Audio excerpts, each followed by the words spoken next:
I'm curious what your take is on the current trend of vintage guitars. I feel it's getting, well, it's always been quite popular, but it's never been as popular as it is today to get a vintage guitar. But I think we've never spoken about vintage guitars. What would you like to know about it? Well, I'm just curious what your take is on it. What do do you have vintage guitars? Is it something that speaks to you? Oh, I like any good guitar. Yeah. And some of them are not. But and many are. But the fact that it's old doesn't make it a great guitar. Exactly. Okay. So there are great guitars that are old. There are great guitars that are new. Yeah. And so there's a difference between trying to find the right instrument and antique collecting. And antique collecting is perfectly valid. Yeah. But I don't view it as any different than collecting old coins or stamps or old cars. Yeah, exactly. You know, you have a vintage car in your showroom, which is really cool. But I'd still rather drive a Tesla. Yeah. Personally. Yeah. Because I appreciate the forward thinking on it. But there's lots of guitars that I love that are old guitars that have really inspired me. Yeah. But honestly, did you see the film This Might Get Loud? Yeah, with Jack White. That really inspired me. That really inspired you? Yeah. My favorite guitar part in that whole thing was when Jack White put a screw in a board. Yeah, the beginning. That's the beginning. Yeah. Put a pickup underneath it and played something because it was music and it sounded great. Yeah. And so, I mean, I'm associated with all these expensive guitars, and I don't care that they're expensive. I care that they're inspiring. Yeah, exactly. And so an old guitar can be inspiring, a new guitar can be inspiring, and it has to be a proper equation. Yeah. It has to be worth the juice has to be worth the squeeze. Yeah. And so, and a vintage guitar can be very much that. Yeah. But the idea that the best guitars that we ever made happened in the 1950s is ridiculous. Straight up. Obviously, the 40s. Ridiculous. Or pre-war, whatever. Don't get me wrong. Yeah. There were great guitars made, but you know, those guitar makers continued to evolve. Yeah. You know, Leo Fender continued to evolve with two other companies. He designed the Stingray bass, which is the third best-selling bass in the world. And went with G&L. And then he did G&L, which were not like his Fenders that he made in the 1950s. But still great and still consistent. Great and he continued to evolve. So there's good instruments made back then, and lots of things I like about them. The feel of them being worn in, and there's a warmth that is often there. Sometimes that's dead, though. And dead can be cool, too. You listen to old recordings of blues players from the 1940s, and their guitars are out of tune, they're plunky, there's a vibe to that. It's like, enjoying a really wonderful filet mignon or a hot dog. I like both. Yeah. And depending on the moment, you can enjoy both as much. Yeah, it really doesn't matter to me as long as it's inspiring. So as far as on a business acumen is concerned, with the vintage market is going to continue to grow. Why? Because we keep making guitars and they don't just fall apart. They're going to be here. We're going to have more and more and more old guitars. And as people die, those guitars are going to go somewhere. Yeah, of course, so there's more guitars yet out there in the vintage market, and the guitar is going to continue to grow. The guitar has been growing since its inception. It's changed since its inception. Yeah. And there's going to be people who want them. I mean, look at the violins, who are 400 years old. People are still playing. Yeah. So there'll always be a vintage market. Yeah, I think so. There should be. But I always find myself trapped in the thought that a vintage guitar just inspires me more, and I hate that.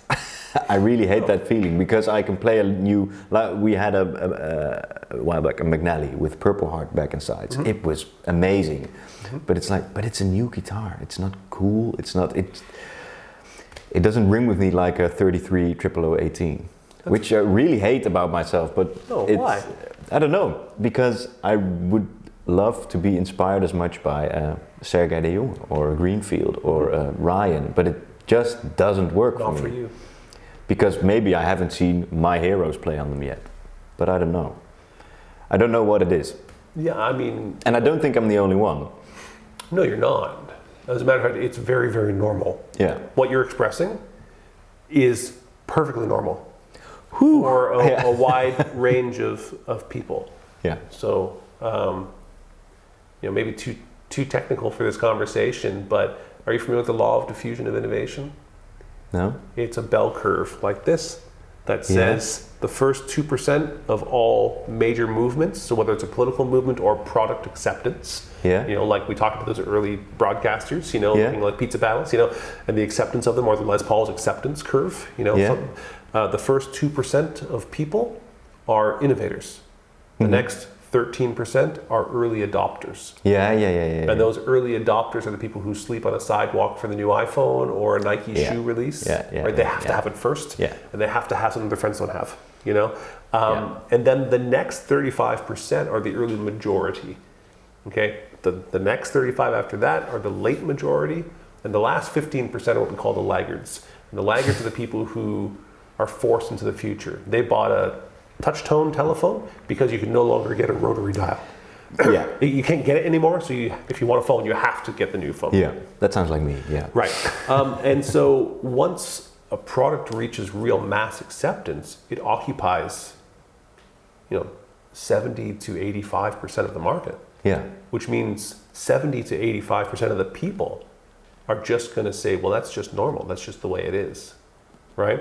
Mm-hmm. It's the 2% true innovators and the 13% early adopters that frankly are mostly our customers, the ones who want to have something that their friends don't have. And often they already have all of those other guitars. So they own a Telecaster, a Stratocaster, they own a Dreadnought, they own a triple O, a double O, they own all of those instruments. And now that they have what you're supposed to have, now they want to have what no one else has to make their collection more interesting and more complete than their friends, or you've done that. Now it's time for something different, right? Yeah. Well, they want to keep getting inspired, of course. Yeah. So 85% of the market is going to much prefer an old Strat or a Tele, or a 335, it is something that is absolutely perfectly normal. And in 80 years, we'll all be holding a Teufel, or you don't know? I don't know. Nobody knows. That's the fun part. I think a Teufel will always be a rare guitar. But his ideas, Teufel inspired people like Ola Strandberg who make more guitars. Tosin Abasi, Animals as Leaders. Oh yeah, he made his own model, but it's really based a lot on the Teufel Tesla, it is, which will have a Tesla on this tour actually. Cool. Tesla Trem, first one he's done in 10 years since Kirk Hammett's guitar that he made for him. Awesome. But maybe it'll be normal. Who knows? Leo Fender thought that nobody would buy a Telecaster once he made the Stratocaster because it was more evolved. Yeah. And he thought it was going to make the Tele irrelevant. Apparently people didn't care. It didn't make it irrelevant. So I think that the most reasonable conclusion is that the guitar will continue to change because it always has. Yeah. And if you don't believe me, I'll prove it right now, really fast. Okay, prove it. First 100 years of guitar. If we start with Torres in 1850. To 1950, there are 10 distinct variations which you probably have in this store. Yeah. The classical guitar, now known as classical guitar, the flamenco guitar, the archtop guitar, the Hawaiian guitar, up to the flat top, the flat top guitar, the amplified archtop guitar, the resophonic guitar, the pedal steel guitar, the solid body electric guitar, the solid body bass. All of these happened in 100 years, Martin. Yeah. I mean, how much space could happen? And it did not stop there. It continued to evolve. But what we haven't seen is them move from that early adopter phase into the early majority or late majority. So a company like PRS and Taylor right now are in that early majority. Okay? Yeah. Martin, Fender, those guys, Gibson, they're in the late majority. They occupy the whole 85%. Okay? Even the laggards who refuse to come into the future, right? Who are forced there, they're also okay with Martins and Gibsons and Fenders. If you're older than that, you're dead. So even the people who grew up with those now, right? And so the guitar has always evolved. The people have always decided, because many of those guitars were not accepted at first, and people created Because they did not perform like other things, they inspired new things. Those new things became popular, gained mass acceptance, and then made them popular. The people decided, Yeah, right? of course, yeah. So the only reasonable conclusion is that the guitar will change, that we do not know what it's going to do. The unreasonable conclusion Yeah. is that all the best guitars have already been designed and that we won't ever see anything new. That's actually an unreasonable conclusion because there's no evidence to support it. Well, a couple of years ago, there were a lot of articles in the news, I remember, that the guitar was dead, that guitar was decreasing in popularity, and we were like, no, it isn't. Right. But that's happened over and over again. Yeah. The Beatles were rejected because guitar music wasn't in. guitar music was going out of style. Yeah, exactly. Yeah. The Beatles. Yeah. So, and then 1963 happened, and then, here we are, however many years later, still talking about this icon of an instrument. And still listening to the Beatles. Yeah, but not playing the same way. No. And when we do Beatles music, it doesn't sound like the Beatles. It sounds our own way of the Beatles. Yeah. And that's going to continue to happen. The only reasonable conclusion is that the guitar's future is unwritten, but that it has one. Yeah. That's a really nice way of saying it. You've thought about this. A little bit. Yeah. To sum it up for me, I love where we've been. I'm excited about where we're going. Yeah, exactly. Yeah. You've really opened my mind with the show, especially where guitars can go, and that it can be cool. That new things can be really interesting. And that it will most likely happen. Yeah. We can't do anything Unreasonable about to it. think that it won't. No, of course. We just don't know what's going to happen. Yeah, but because we don't know who that Jimi Hendrix is, or who that Andy McKee is, or Tommy Emmanuel is. Who that Jaco Pastorius is, or Flea. Those people musicians who come along and do things that we never expected, who are going to take an instrument and do something with it that we. Will they shape the future more than the people building the instruments? Yeah, they always have. Yeah. The artists playing them did. Yeah. We call it the classical guitar because of Segovia. Yeah, because he played classical music. Yeah, but nobody did on the guitar before, and there was no music written for guitar. He played stuff that was written for harpsichord, and then he made the entire genre that we now call classical guitar is because of I did not know that. Segovia, and Eddie Van Halen, the whole sort of movement. I mean, you can cite people who came before him, but really, you hear guitar player after guitar player who was alive in 1977, I think it was, who said they heard Eruption. They went, they were professional players and they didn't know what was happening. They didn't know whether it was one guitar or three guitars. It was absolutely mind blowing. They either quit or built upon that. Right. Yeah. The same thing happened with Jimi Hendrix, and the same thing happened with Andy McKee. Or Don Ross. If we're talking about acoustic instruments. It always takes a player, a musician. They're inanimate objects without a human. Yeah. I once, who was it? Ellison. Olaf? Ellison? I'm going to forget the first name. He's an artist of Danish and Icelandic descent living in Germany. He does really wonderful interactive. Ellison is the last name for sure.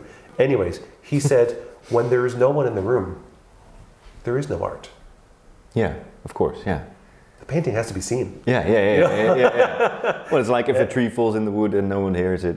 Right. And the guitar is absolutely useless without a person to interact with it. So it'll always be, it's the people's instrument, and the people will decide.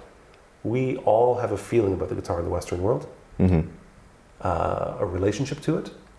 We do not have a relationship necessarily to an oboe or a flugelhorn, but we all have a feeling about the guitar. It's an icon of our culture that has transcended, it's exceeded the bounds of its utility. It's not just something that makes music.